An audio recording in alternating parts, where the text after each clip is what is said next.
জানালা দিয়ে উকি মারে কে কে কে? গুলটে মামা, গুলটে মামা, তোমার কি হয়েছে গুলটে মামা? গুলটে মামা, গুলটে মামা তুমি কাঁদছো কেন? কোথায় লেগেছে? কে কাচ্ছে? কে কাচ্ছে বললি? কেন তুমি? পাঁচু, ঘটনাটাকে মুখ শান্তিং করতে বল। গলতপুরের একেবারে যাচ্ছে তাই টাইপের বলদ। এটা গচল, গচলও বোঝো না? গচল? গচল আবার কি? তার মানে তোরা দেখছি সব কটাই একেবারে যাকে বলে ভেরি ইডিক্যালি টাইপের বলদ। ওরে গচল রে গচল, এক ধরনের উচ্চাগীতি, মানে খুব কঠিন, সবাই গাইতে পারে না। ও গজল, সেটা আগে বলবে তো। তুমি তো বলছো গচল। মানে যাক, দেখেছিস, আমি জানতাম পাঁচুটা ঠিক জানবে। আমি তোদের একটু টেস্টিং করছিলাম আর কি। জয় গুরু। তা তুমি হঠাৎ গজল গাইছো কেন গুলটে মামা? অনেকদিন চর্চা করছি না। এক সময় তো আমি খুব নামজাদা গজল গাইয়েছিলাম। না, থুরি গজল গাইয়েছিল। মনে পড়ে গেল সেই সব দিনের কথা, বুঝলি? তাই দেখছিলাম ভুলে গেছি কিনা। তা কি দেখলে? ভুলিনি রে, ভুলিনি। গজল আমার গলায় একেবারে কাঁটা হয়ে গেছে আছে। তাহলে তুমি গজল গান করা ছাড়লে কেন গুলটে মামা? সে ভারী দুঃখজনক স্যাডিং ব্যাপার রে। একজন উচ্চ ধরনের কঠিন গজল গাইয়ে হিসেবে যেই আমার নাম দেশে বিদেশে ছড়িয়ে পড়তে লাগলো, তখনই আমার পেছনে শত্রু লেগে গেল। শত্রু? হ্যাঁ রে হ্যাঁ, বুলকাবুল্লা খান। আমার জন্য ওর মার্কেট ডাউন হয়ে গেল, বুঝলি? ওর গান তখন তো কেউ শোনেই না। বাবা, তুমি এত ভালো গাইতে? ওরে গলদপুরের সন্দেহবাতিক বলদ পাঁচু, আমি পাক্কা 36টা ভাষায় গজল গাইতে পারতাম রে। পেপারিয়ান গজল, টেলিফোনিয়ান গজল, টিঙ্গানিয়ান গজল, আরে কত বলবো। একবার তো চিনিস্তানি গিয়ে চাইনিজ ভাষায় গজল গেয়েছিলাম রে। চাইনিজ গজল? শোনাও দেখি কেমন পারো। ঠিক আছে, এত করে যখন বলছিস তখন চেষ্টা করছি। কতদিন গাই না দেখে। চাংড়া ট্যাং, টাংড়া ট্যাং মেরেছে, টাংড়া ট্যাং ট্যাং ট্যাং। ল্যাং ল্যাং ল্যাং মারবে এবার ল্যাং। ঘটন দিলি তোর পুরো সুরটা নষ্ট করে। এরপর ল্যাং আসতো গুলটে মামা। ওই ল্যাংই তো আমাকে বুলকাবুল্লা খান মারলো। কিভাবে? একদিন বুলকাবুল্লার নিমন্ত্রণ পেয়ে আমি ওর বাড়িতে গিয়েছিলাম ওকে ট্যাঙ্গানিয়ান গজল শেখাতে। কথায় বলে ভালো মানুষের ভাত নেই, তাই বুলকাবুল্লা আমাকে ঠান্ডা পানীয় খেতে দিল, বুঝলি? গোলাপের গন্ধযুক্ত বরফের টুকরো খচিত। ব্যাস, লোভে পড়ে 10-12 বোতল গিলে ফেললো, বুঝলি? Cold drinks? রে পাঁচু, বলছি ঠান্ডা পানীয়। ট্যাংরা বলদটা বলে কিনা কোল্ড ড্রিঙ্কস। আরে ডাক্তারি, তখন তো আমাদের ওই কোল্ড ড্রিঙ্কস আবিষ্কারই হয়নি, শুধু ঠান্ডা পানীয়ই বোতলে ভরে বিক্রি হতো। তারপর কি হলো? যা হওয়ার তাই হলো। ভেরি ব্যাড টাইপের ঠান্ডা লেগে গেল, আমার গলাটা সেই যে বসে গেল। এখনো ওঠেনি? না রে, আর উঠলো না। আর আমি গজল গাইতে পারলুম না। বন্ধ করে দিলাম আমার গজলিয়ান জীবন। আরে ওই দেখো গুলটে মামা। আরে ওটা আমাদের ঢিলা না? গলতপুরে কোল্ড ড্রিঙ্কস চলে এসেছে। ওই ঢিলা, বলো তাড়াতাড়ি বলো। তুই কোল্ড ড্রিঙ্কস পেলি কোথায় রে? নরাদার দোকানে, নরাদার। নরা চা ছেড়ে কোল্ড ড্রিঙ্কস বিক্রি করছে? আমাদের এত বড় অপমান! হ্যাঁ, হ্যাপি বিক্রি হচ্ছে, সবাই খাচ্ছে। এই আমায় একটু টানতে দিবি? আমি এখন যাই। হ্যাঁ, আমার এখন আড্ডা মারার সময় নেই। দেখলে গুলটে মামা? নড়া চা ছেড়ে শেষ পর্যন্ত তুই ওই সব ঠান্ডা কোল্ড ড্রিঙ্কস জল বেচছিস, তাও আবার আমাকে জিজ্ঞেস না করে। এই চল দেখে। হ্যাঁ হ্যাঁ, চলো চলো।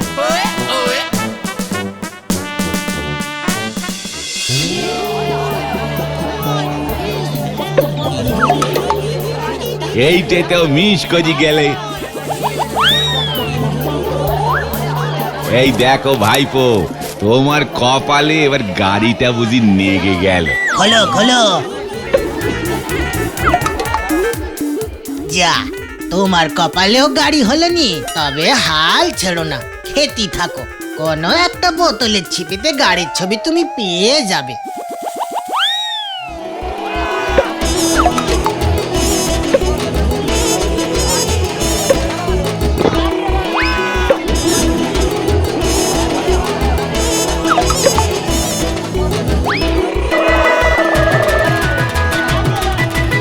চলো না গুলটে মামা, সামনে গিয়ে দেখি। চল।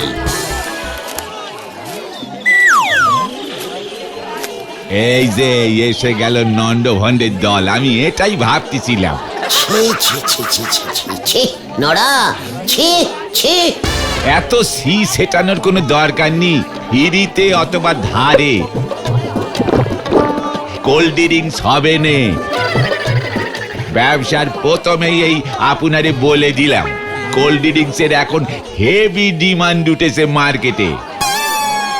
তা বলে তুই চার পুরুষের গরম চায়ের ব্যবসা ছেড়ে সামান্য ঠান্ডা জল বিক্রি করবি নড়া? আমাদের গলতপুরের নাম তুই এভাবে ডোবালি নড়া? সামান্য ঠান্ডা জল কি বলতেছে গো নন্দ ভন্ড গুলটে বাবু? কোল্ড ড্রিঙ্কস খেলি তোমার ভাগ্যে গাড়ি পর্যন্ত জুটে যেতে পারে, সে তুমি জানো? পাঁচু, নড়া এসব কি বলছে? কোল্ড ড্রিঙ্কস খেলে গাড়ি? এগে হ্যাঁ, তবে কোন বোতলের কোন সিপির তলে গাড়ির ছবি থাকবে কেউ জানে নে, হেয়ে দেখতে হবে। যার ছিপির মধ্যে গাড়ির ছবি থাকবে সেই গাড়ি পাবে। ভেরি টেকনিক্যালিস্টিক বিজনেস ট্যাকটিস তো। অত শত বুঝিনি, ছেলে পুলে সেই লোভেই দেখতেছো না কেমন চো চো করে বোতলের পর বোতল শেষ করে দিচ্ছে। চা বিক্রি তাই আজ বন্ধ। তোমার ব্যবসা তো তাহলে দারুণ জমে উঠেছে নরদা। মনে তো হচ্ছে এবার আমি বেশ বড় সড়ো বিজনেসম্যান হয়ে যাব। তখন তুমি আমাদের চিনতে পারবে তো নারাদা? সে গ্যারান্টি আমি এখনই দিতে পারবো না। মানুষের পয়সা হয়ে গেলে কখন কি হয় সে কি আর আগে থেকে বলা যায় গো? এ কি গুলটে মামা, তুমি চুপ কেন? নরাও আমাকে পয়সার গরম দেখাচ্ছে। আর সহ্য হচ্ছে না, সহ্য হচ্ছে না, চলে আয়। আমি নরার এই বিজনেস ডাউন না করে মুখ হব না। আমার কপাল মনে হয় এবার সত্যি ঘুরে যাচ্ছে, হরি বল। নরা ভুল পথে ওর পা চালিত করেছে, ঠিক পথে ফেরাতে হবে। কিভাবে? সেটাই তো ভাবতে হবে রে। ঠিক আছে, তোরা এখন বাড়ি যা, আজ রাতটা আমাকে ভাবতে দে। আমাদের এতদিনের বন্ধু নড়া চোখের সামনে কোল্ড ড্রিঙ্কস বিক্রি করতে করতে বড়লোক হয়ে যাচ্ছে, এটা যে চোখে দেখা যায় না রে। ঠিক ঠিক ঠিক।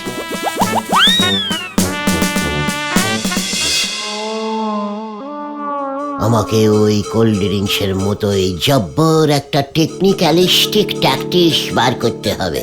হ্যাঁ, যাতে নড়ার দোকানের কোল্ড ড্রিঙ্কসের কাস্টমার আর না থাকে, তাহলেই নড়া আবার চাতেই ব্যাক করবে। কোল্ড ড্রিঙ্কস খেলে গাড়ি। আমিও তাহলে কি করি, কি করি?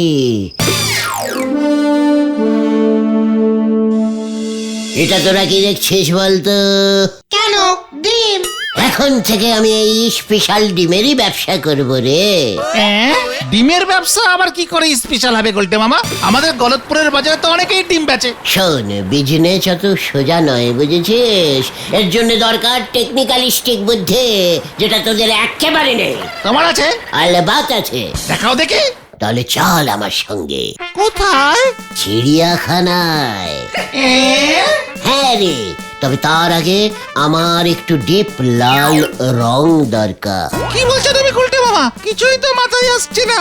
তোদের মতো হ্যাবলা টাইপের বলদের মাথায় কিছুই আসবে না। চলে আয় আমার সঙ্গে। উল্টে মামা।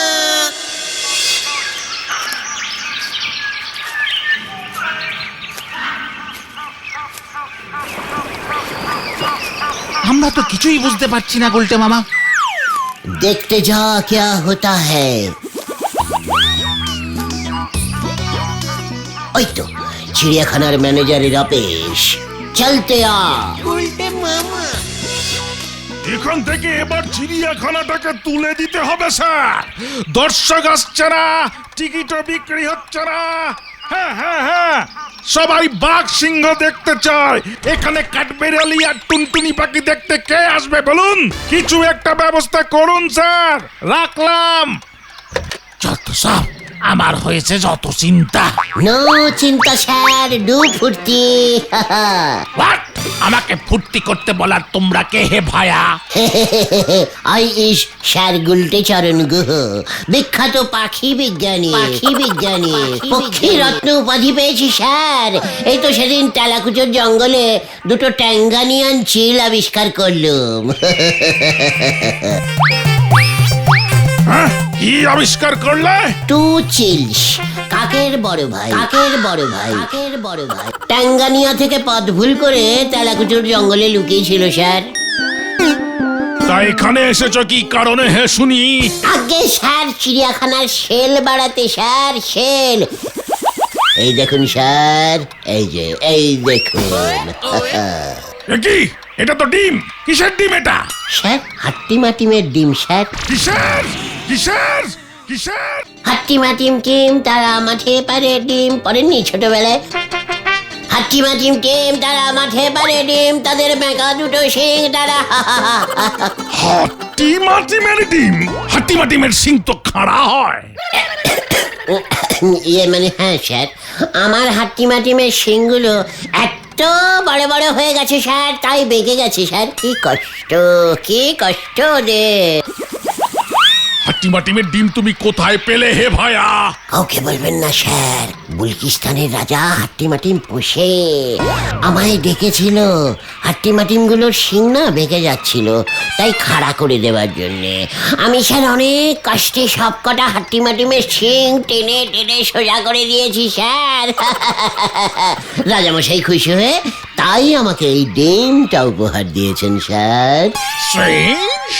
রেঞ্জ না স্যার, সাঁড়াশি দিয়ে শিংগুলো টেনে টেনে অনেক কষ্টে সোজা করেছি। ওহ বাবা, কি শক্ত সেই শিং। তা আমি এই হাট্টিমাটিমের ডিম দিয়ে কি করব হে ভায়া? স্যার আপনার বিপদে আমি পাশে দাঁড়াবো না, এ হয় নাকি স্যার? এই তোরা কি বলিস? ঠিকই তো। স্যার এই ডিম ফুটে একসাথে 10টা হাট্টিমাটিম বেরোবে। তারপরেই স্যার দেখবেন হাট্টিমাটিম দেখতে চিড়িয়াখানায় একেবারে লাইন লেগে যাবে। তারপর স্যার মাঝে মাঝে ওদের ফাঁকা মাঠে ছেড়ে দেবেন স্যার, দেখবেন ওরা তো মাঠেই ডিম পাড়ে, তাই ডিমগুলো থেকে আরো হাট্টিমাটিম বেরোবে, বিনা পয়সায় জন্ম দেবে স্যার। চিড়িয়াখানায় ভর্তি হাট্টিমাটিম থাকবে, হাট্টিমাটিম। পেপারে আপনার নাম বেরোবে স্যার। বাবা, বেশ ভালো বুদ্ধি তো। তা দাও হে ভায়া, ডিমটা দাও। এই নিন স্যার, এক পিস 2000 টাকা। একটা ডিম 2000 টাকা? কি বলছেন স্যার? হাট্টিমাটিম তো স্যার বিদেশি পাখি, ফরেনিং ডিম।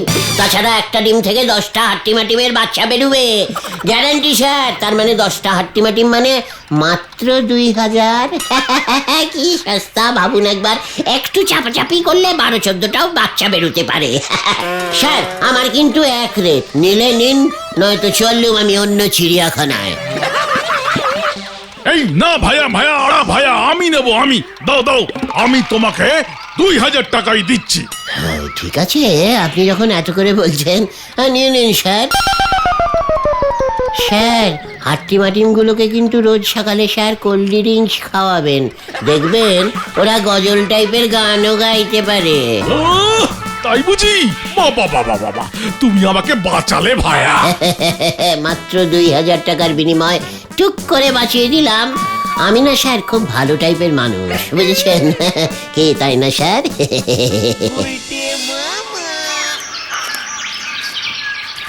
গুলটে মামা তুমি না কি জিনিস করো? জিনিসের তো এখনো কিছু দেখিসনি, দেখতে যা। এই 2000 টাকা নিয়ে কি করবে এখন? ব্যবসার পুঁজি জোগাড় করলাম, বুঝেছিস? এবার ডিম কিনবো। হারুদার পোল্ট্রিতে চল।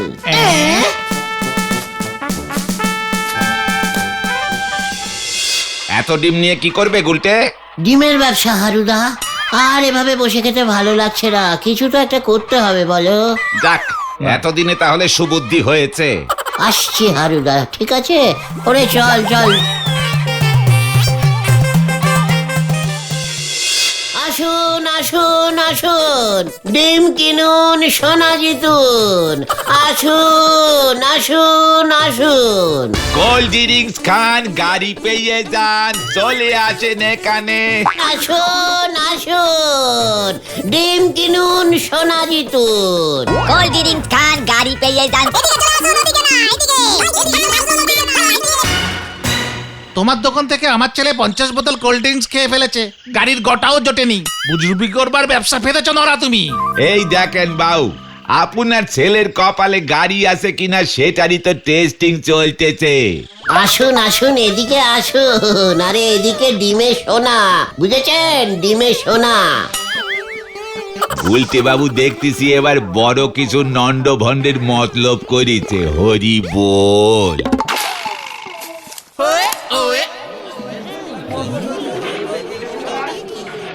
এই ডিমের ভেতরে সোনা আছে? হ্যাঁ দাদা, সোনারু মুরগির ডিম তো। সোনার মুরগি? এমন মুরগির কথা তো শুনিনি। বিদেশি মুরগি দাদা, চিংলিস্তানের মুরগি। সোনার দানা খায়। সবগুলো দানা তো হজম হয় না, তাই দু একটা করে সোনার দানা ডিমের ভেতরে ঢুকে যায়। এ তুমি কি বলছো? আমাকে 10খানা ডিম দাও। আমাকে 20টা।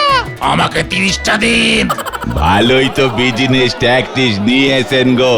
সোনা না পেলি পরি একটা মারও কিন্তু মাটিতে পড়বে না নন্ড ভন্ড গুলটে বাবু, এই আপনারে বলে দিলুম। নরা, তোর কোল্ড ড্রিঙ্কসে কি এখনো গাড়ি পাওয়া গেছে? সবই কপাল রে। আসুন আসুন আসুন, ডিমে সোনা, ডিমে সোনা, ডিমে সোনা। আমাকে 50টা ডিম দাও এ ভাই। জোড়া 40 টাকা, এই মাত্র দামটা বেড়ে গেল।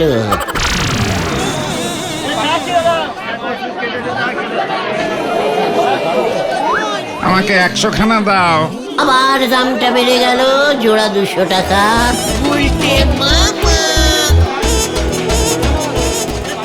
এবারে আর রোগকে নি, আরুর পোলট্রির ডিম 200 টাকা জোড়া বিকোচ্ছে। হরি বল। কি? আমার ডিম 200 টাকা জোড়া বিক্রি করছে? আমার ডিমে সোনা আছে আর আমি জানলাম না?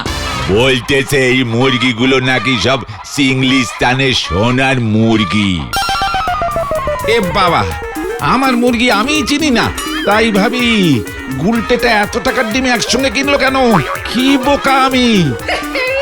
গুলটে বাবু কিন্তু কোল্ড ড্রিঙ্কস এর বিরুদ্ধে ডিমের ব্যবসা নাই গেছে, এই আমি বলে দিলাম হারু।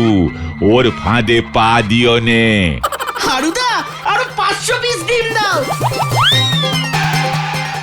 হারুদা, আরো 500 পিস ডিম দাও। সব ডিম বিক্রি হয়ে গেছে। আরে গুলটে মামা পাঠালো, 50 টাকা জোড়া দামে দেবে তোমায়। কি 50 টাকা জোড়া কিনে 100 টাকায় বিক্রি করবি? আমায় এত বোকা ভেবেছো? আমার ডিমের সোনা সব আমি নেব।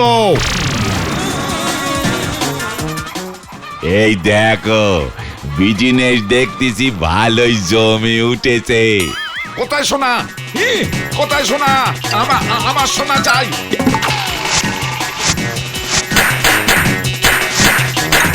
যা যা, সব গেল গেল, সব গেল।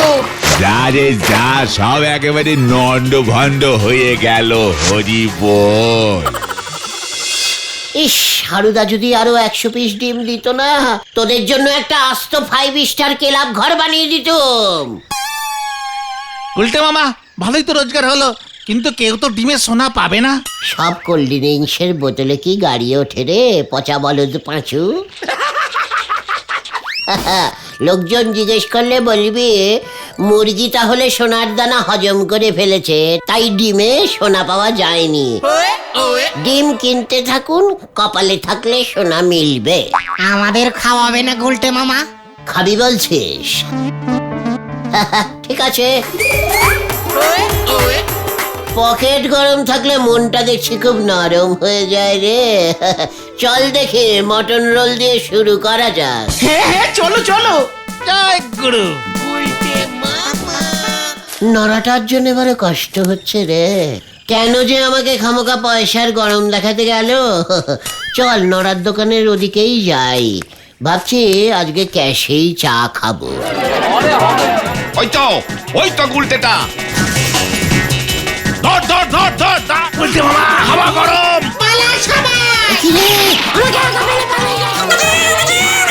হাড়ুর মুরগির ডিম বেচে বলে চিংলিস্তানের সোনারু মুরগি।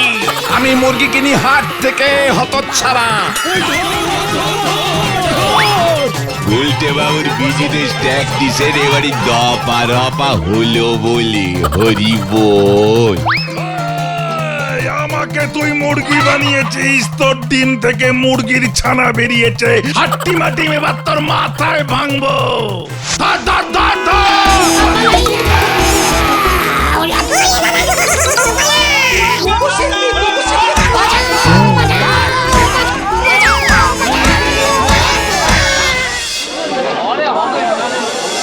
এবার আমি হন্য ট্যাক্টিসে বিজনেস করবো রে ভাই।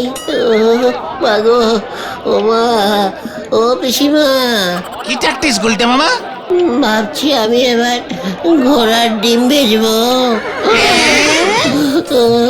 হ্যাঁ রে, উজবেকিস্তানের ঘোড়াগুলো বেশ বড় সাইজের ডিম পাড়ে রে।